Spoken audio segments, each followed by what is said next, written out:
Assalamualaikum warahmatullahi wabarakatuh. Salam sejahtera untuk kita semua. Perkenalkan, saya Apoteker Juwita Ramadhani, Magister Farmasi dengan NUPTK 3642770671230322. Saat ini saya bekerja sebagai dosen tetap pada program studi Sarjana Farmasi, Fakultas Farmasi Universitas Islam Kalimantan Muhammad Arsyad Al-Banjari Banjarmasin. Izinkan saya pada kesempatan kali ini memaparkan pernyataan diri dosen dalam unjuk kerja Tridharma Perguruan Tinggi atau PDD UKT-PT pada bidang pengajaran sebagai salah satu syarat untuk mengikuti sertifikasi dosen tahun 2025. Dalam pengajaran, saya selalu menerapkan 3 komponen utama, yaitu delivery, interaction, dan assessment. Ketiga komponen ini saling terintegrasi dalam menciptakan pengalaman belajar yang efektif dan bermakna bagi mahasiswa. Komponen tersebut tertuang dalam rancangan pembelajaran semester atau RPS. Pada pemaparan kali ini, saya akan menjelaskan bagaimana saya memaparkan komponen tersebut dalam pengajaran. Yang pertama, pada komponen delivery, saya akan menjelaskan mengenai deskripsi mata kuliah, capaian pembelajaran, materi pembelajaran, serta metode pembelajaran. Kedua, komponen interaction melalui strategi pembelajaran interaksi guna menerapkan interaksi terhadap mahasiswa. Dan terakhir, pada komponen assessment, saya akan menjelaskan sistem penilaian mata kuliah. Salah satu mata kuliah yang saya ampu yaitu mata kuliah farmakologi dan toksikologi dengan kode IFA 3204. Mata kuliah ini memiliki bobot 2 SKS dan merupakan mata kuliah wajib yang diambil pada semester 2. Untuk dapat mengikuti mata kuliah ini, mahasiswa telah mengambil mata kuliah prasyarat, yaitu anatomi, fisiologi, dan patofisiologi manusia pada semester 1. Mata kuliah ini membahas mengenai konsep-konsep farmakologi dan toksikologi. Untuk konsep farmakologi menjelaskan mengenai konsep-konsep dasar ilmu farmakologi melalui dasar-dasar perjalanan obat dalam tubuh, tempat-tempat kerja obat pada sistem saraf otonom, serta kerja obat sistem saraf pusat. Untuk konsep toksikologi ini menjelaskan mengenai pendahuluan toksikologi, kerja toksik, dan penata laksanaan keracunan, serta pengujian toksisitas. Capaian pembelajaran lulusan pada program studi sarjana farmasi berupa sikap, pengetahuan, keterampilan khusus, dan keterampilan umum. Capaian mata pembelajaran mata kuliah atau CPMK yang diharapkan setelah mengikuti mata kuliah ini adalah mahasiswa mampu yang pertama menguraikan konsep umum dan khusus dalam farmakologi, mengidentifikasi serta menjelaskan definisi dari cakupan farmakokinetika dan farmakodinamika obat. Yang kedua, mahasiswa mampu menganalisis dan menjelaskan mekanisme kerja obat pada sistem saraf otonom dan pusat, termasuk identifikasi reseptor, serta mengevaluasi efektivitas dan efek samping obat. Kemudian yang ketiga, mahasiswa mampu mengidentifikasi dan menguraikan definisi serta cakupan toksikologi, menjelaskan asas-asas dan faktor-faktor yang mempengaruhi toksisitas, serta menguraikan parameter toksisitas dan penata laksanaan keracunan. Yang keempat, mahasiswa mampu menguraikan metode pengujian toksisitas dan menjelaskan relevansinya dalam praktek kefarmasian. Dari 4 CPMK tersebut kemudian diturunkan menjadi sub-sub CPMK, di mana sub-sub CPMK ini merupakan induk dari materi yang akan diajarkan setiap pertemuannya. Sub CPMK yang pertama yaitu mahasiswa mampu menjelaskan definisi dan ruang lingkup farmakologi serta cabang-cabangnya. Yang kedua, mahasiswa mampu menganalisis dan menjelaskan mekanisme kerja obat pada sistem-sistem saraf. Yang ketiga, mahasiswa mampu mengevaluasi efektivitas dan potensi efek samping dari berbagai kelas obat berdasarkan dari data klinisnya. Kemudian yang keempat, mahasiswa mampu menjelaskan asas-asas umum toksikologi dan faktor-faktor yang mempengaruhi toksisitas. Yang kelima, mahasiswa mampu mengidentifikasi dan menjelaskan parameter toksisitas yang digunakan dalam penilaian risiko. Yang keenam, mahasiswa mampu menerapkan pengetahuan toksikologi untuk merumuskan strategi penanganan kasus-kasus keracunan. Kemudian yang ketujuh, mahasiswa mampu menguraikan berbagai metode uji toksisitas dan prosedur yang digunakan. Kemudian yang terakhir, yang kedelapan, yaitu mampu merancang protokol pengujian toksisitas yang sesuai untuk produk farmasi baru, termasuk langkah-langkah praktis dalam pelaksanaannya. Materi pembelajaran yang saya ajarkan berdasarkan sub CPNK tersebut, yaitu yang pertama adalah tentang konsep dasar farmakologi, yang kedua mengenai farmakokinetika dan farmakodinamika, yang ketiga tentang mekanisme kerja obat, yang keempat adalah asas-asas toksikologi, yang kelima adalah efektivitas dan potensi obat, yang keenam konsep dasar toksikologi, yang ketujuh parameter toksikologi, yang kedelapan penanganan kasus toksikologi, dan yang terakhir adalah uji toksikologi secara in vivo. Materi-materi tersebut disampaikan melalui 16 kali pertemuan, termasuk UTS pada pertemuan ke-8 dan UAS pada pertemuan ke-18. Dalam mata kuliah ini saya menggunakan beberapa referensi utama, yaitu yang pertama adalah buku ajar farmakologi, yang dimana saya merupakan salah satu penulis dalam chapter buku tersebut, dan untuk toksikologi saya menggunakan Hanschek dan Rauscheck Handbook of Toxicology Pathology. Selain itu, saya juga menambahkan beberapa materi dan beberapa jurnal case report atau laporan kasus yang terkait, serta menambahkan pedoman BPOM atau Balai Pengawas Obat dan Makanan mengenai uji toksisitas. Untuk memaksimalkan capaian pembelajaran saya menerapkan beberapa metode pembelajaran, yaitu yang pertama, presentasi kelompok mengenai materi yang terkait farmakologi. Yang kedua, studi kasus, terutama pada kasus-kasus toksikologi dan penanganannya, serta ditambahkan dengan ceramah interaktif mengenai beberapa materi yang penting diketahui untuk mahasiswa. Sistem penilaian dilaksanakan secara objektif, di mana di sini dikategorikan dengan yang pertama adalah nilai harian, yang kedua nilai tugas, ketiga nilai UTS atau ujian tengah semester, dan yang keempat adalah nilai ujian akhir semester. Dengan bobot nilai harian berupa keaktifan setiap pertemuan sebesar 10%, nilai tugas berupa presentasi kasus dan materi, serta kuis, serta studi kasus, itu berupa 20%, serta nilai UTS dan UAS dengan masing-masing bobot adalah 35%. Sebagaimana diterapkan oleh di universitas. Sesuai dengan aturan akademik universitas juga, pemberian nilai akhir didasarkan dengan rentang nilai A, yaitu jika di antara nilai 80-100, nilai B+, jika nilainya 75-79,9, nilai B jika nilainya 70-74,9, nilai C+, jika nilainya 65-69,9, nilai C jika nilainya 60-64,9, nilai D jika nilainya 50-59,9, dan nilai E jika di bawah nilai 50.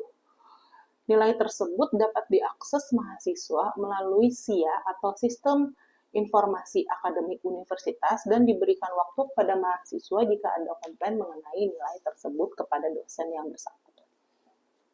Proses penilaian tugas dilakukan secara objektif dan terukur dengan menggunakan rubrik penilaian.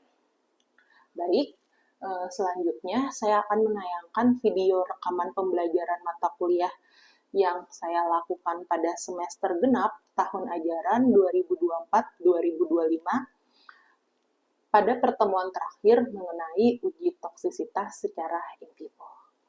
Selamat menyaksikan. Assalamualaikum warahmatullahi wabarakatuh.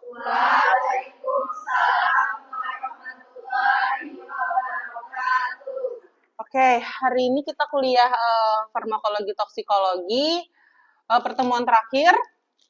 Sebelum kita memulai perkuliahan hari ini, mari kita berdoa berdasarkan kepercayaan masing-masing. Berdoa dipersilahkan.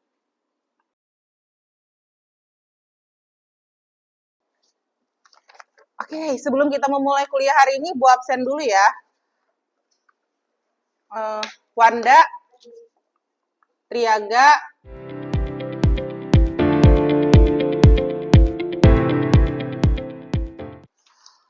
oke, hadir semuanya ya.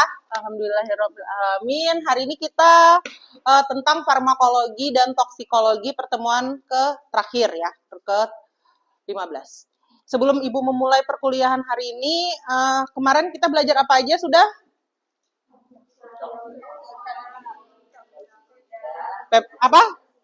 Peptisida, sianida, isoniazid, paracetamol, kloroform, dan nitrat. Berarti sudah 6 pertemuan itu tentang toksikologi yang terjadi terhadap zat-zat toksin, terhadap manusia. Benar kan? Nah, untuk sekarang kita mempelajari uji toksikologi secara in vivo. Jadi di sini tujuan pembelajarannya adalah kalian untuk mengetahui toksikologi seperti apa yang bisa diujikan kepada hewan-hewan uji. Terutama hewan-hewan uji, ketika sudah sampai hewan uji baru ke manusia. Jadi sebelum ke manusia sudah ada secara in vivo. Oke, in vivo itu apa? Di dalam tubuh. Kalau in vitro? Di luar tubuh. Kalau toksikologi artinya? Racun yang ilmu yang mempelajari tentang racun. Oke, kalau logi itu artinya logos berarti ilmu. Ya. Sebelum UTS belajar tentang farmakologi. Oke.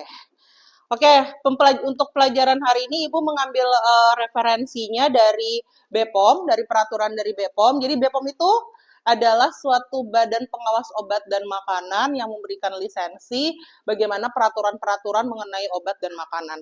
Jadi semua obat yang masuk atau tersebar atau beredar di Indonesia itu harus yang namanya melalui persetujuan BPOM. Di sini tentang pengujian uji toksisitas praklinik secara in vivo. Ada praklinik, ada klinik. Kalau praklinik itu dengan melalui hewan, kalau klinis dengan manusia. Oke, yang pertama ada yang namanya uji ketoksikan akut. Kalau akut artinya apa? Selama 24 jam. Kalau kronis? Jangka panjang. Kalau uji ketoksikan akut berarti yang 24 jamnya. Oke, sebelum kita melakukan pengujian toksisitas atau pengujian apapun yang melalui hewan, kita harus yang namanya melakukan persetujuan etik. Jadi persetujuan etik itu adalah dari suatu komite yang dimana di situ akan memberikan persetujuan apakah kita boleh atau tidak melakukan uji tersebut. Kayak gitu. Jadi nanti kalau misalnya kalian mau penelitian, kalian harus yang namanya melakukan uji etik. Baik itu melalui hewan atau sesama manusia. Contohnya melalui hewan, kayak tadi uji farmakologi atau uji toksikologi. Kalau yang manusia, yang uji klinis, kayak pengambilan darah, pengambilan kuesioner, kemudian pengambilan misalnya kalian pengen minta rekam medis pun tetap harus ada uji etiknya juga. Seperti itu. Nah, terus pengambilan darah hewan uji. Yang pertama, melalui ekor. Melalui ekor, tahu kan ekor hewan uji apa aja? Mencit, tikus, kelinci. Nah, 3 contohnya. Ekor bisa di mata, bisa jantung, bisa. Paling enak memang pakai jantung, karena paling banyak. Oke, uji ketoksikan akut. Jadi uji toksisitasnya itu dalam waktu yang singkat. Jadi kalau misalnya kita minum obat tertentu, langsung terefeknya 24 jam, itu berarti dia adalah uji toksisitas yang akut. Nah, bagaimana cara pengujiannya? Macam-macam. Nanti ada contohnya. Kemudian kita mengetahuinya itu kita harus tahu dulu, dia itu potensi toksik atau tidak. Kan ada yang toksik, sangat toksik, sama tidak toksik. Seperti itu. Nah, kemudian bagaimana gejala yang timbulnya, sama mekanisme bagaimana kematiannya. Apakah dia langsung mati hewan ujinya, atau ada proses yang lainnya. Gejala-gejala klinis yang lainnya dia seperti apa. Kemudian sasarannya utamanya kalau uji toksisitas itu kita pengen lihat yang namanya LD50. LD50 apa? Lethal lethal dose 50. Kalau 50 berarti 50 apa?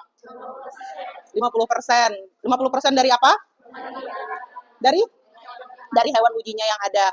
Jadi misalnya pakai hewan ujinya kalian pakai 15, berarti 50%-nya berapa? 7 atau 8? 8. Ya, 8. Jangan 7. 7,5 kan nggak ada. Kalau 7 kurang 50. Nah, kemudian hewan ujinya itu harus jenis hewan roden. Roden itu apa?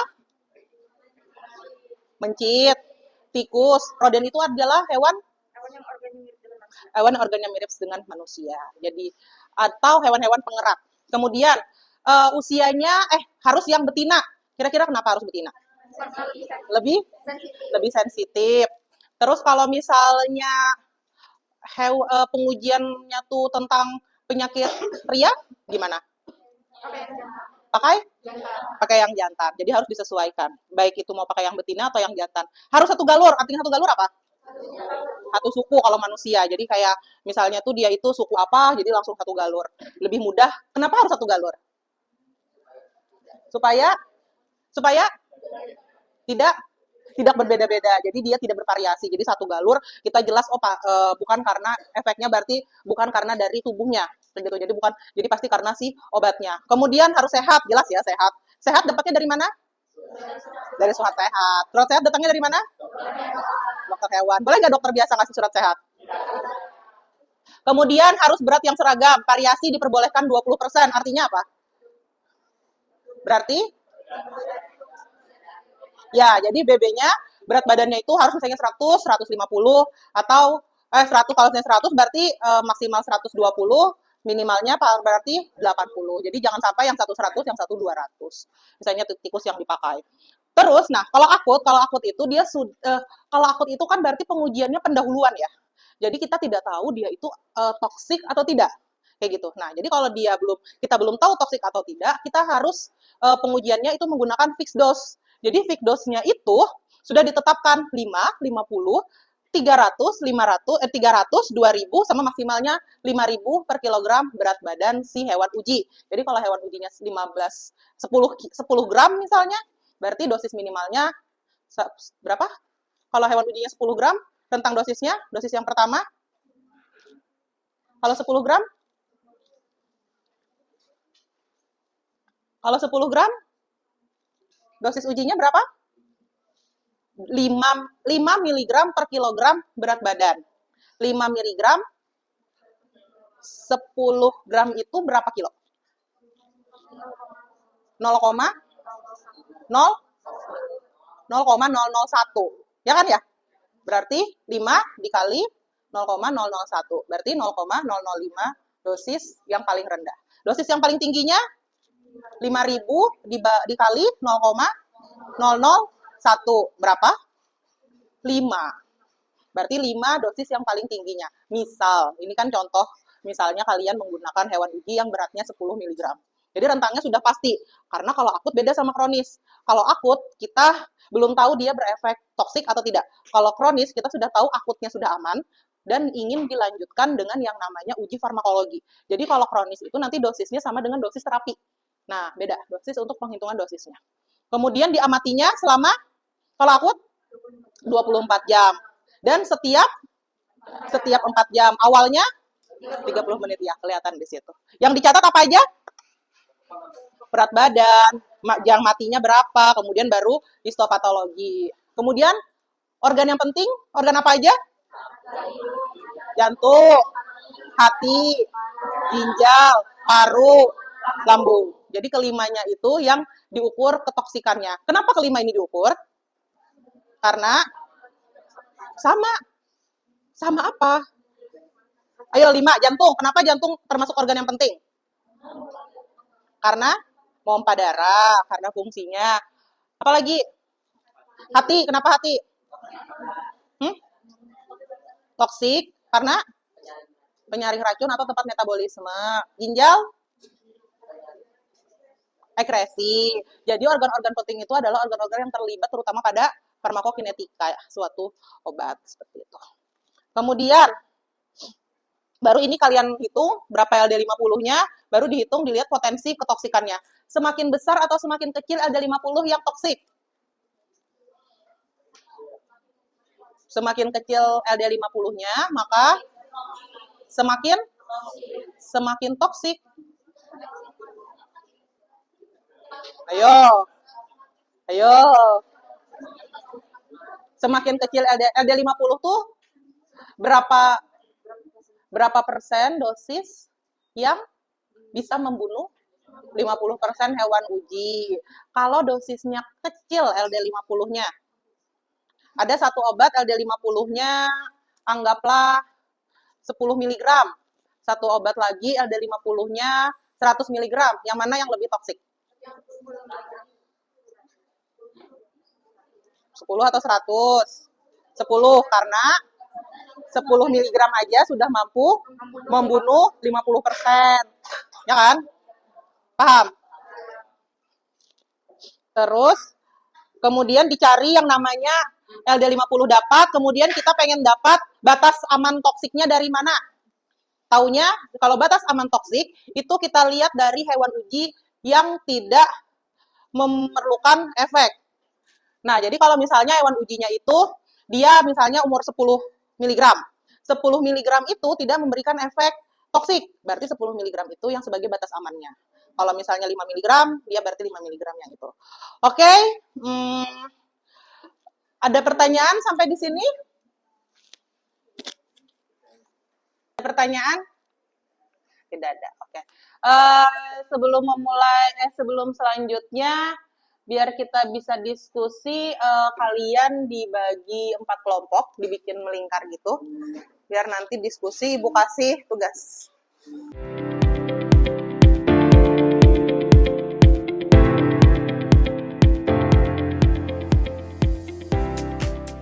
Nanti ini kalian dibagi kelompok sini bahas tentang uji toksisitas yang akut, yang kelompok ini 1, kelompok 2 untuk yang subkronis, kemudian ini kelompok 3 yang kronis, baru ini uji teratogenik. Oke? Oke, silahkan.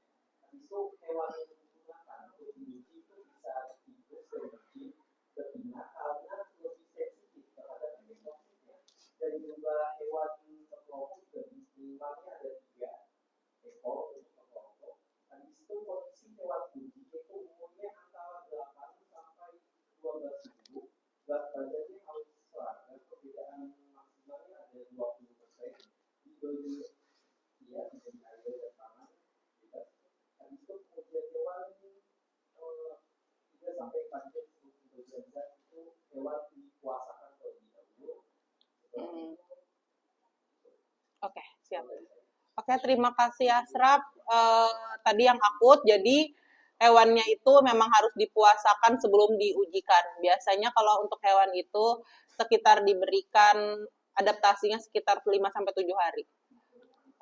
Lanjut, kelompok subkronis. Apa perbedaan dengan kelompok yang akut atau kronis? Baik, terima kasih. Jadi tadi subkronis, tadi berapa hari Hadi? Kelompok 2? 14, 28, sama 90 hari. Oke. Lanjut, kelompok yang kronis.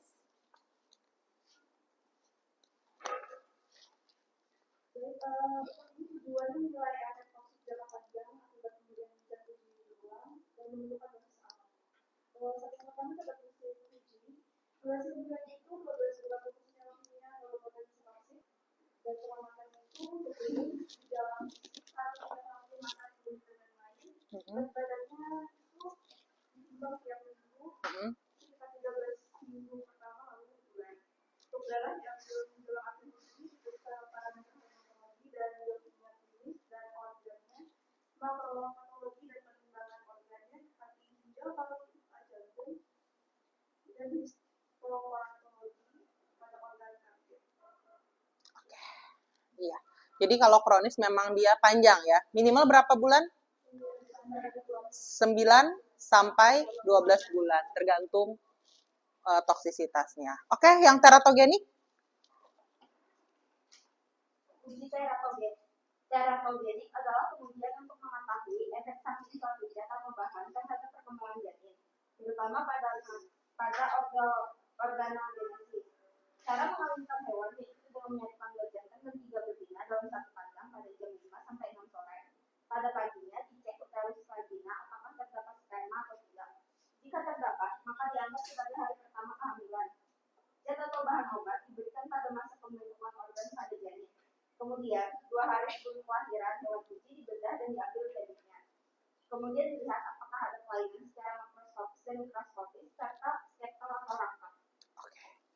Jadi kalau teratogenik itu untuk melihat kelainan pada janin, terutama ibu hamil. Jadi dibikin hamil hewan uji sore hari, besok paginya dicek itu sebagai hari pertama kehamilannya. Kehamilannya berapa lama? 20 hari. Sebelum kehamilan 20 hari, 1-2 hari sebelumnya dibedah, disesar untuk diambil fetusnya. Ibunya dikorbankan. Oke, boleh kembali ke duduknya. Oke, sebelum kita menutup perkuliahan hari ini, Ibu pengen tahu dulu ringkasan kuliah hari ini. Boleh, langsung. Ya. Yang kita pelajari hari ini ada macam-macam uji toksikologi in vivo. Toksikologi in vivo. Seperti Uji uji ketoksikan akut. ketoksikan akut. Kemudian ada uji toksik subkronis atau subakut. Kemudian ada uji potensi. Uji kronis. Uji kronis. Uji potensiasi. Teratogenisitas. Sama karsinogenik dan mutagenik. Jadi dari situ uji ketoksikan, siapa tahu nanti kalian mau penelitiannya tentang uji toksisitas. Oke, Ibu rasa cukup untuk hari ini. Salah hilaf mohon maaf. Wassalamualaikum warahmatullahi wabarakatuh. Waalaikumsalam warahmatullahi wabarakatuh. Akhirnya, berikut rangkaian pemaparan materi PDD UKT PT saya. Sebelumnya, saya ucapkan terima kasih. Salam sukses, sehat, dan sejahtera untuk semuanya. Saya akhiri. Wassalamualaikum warahmatullahi wabarakatuh.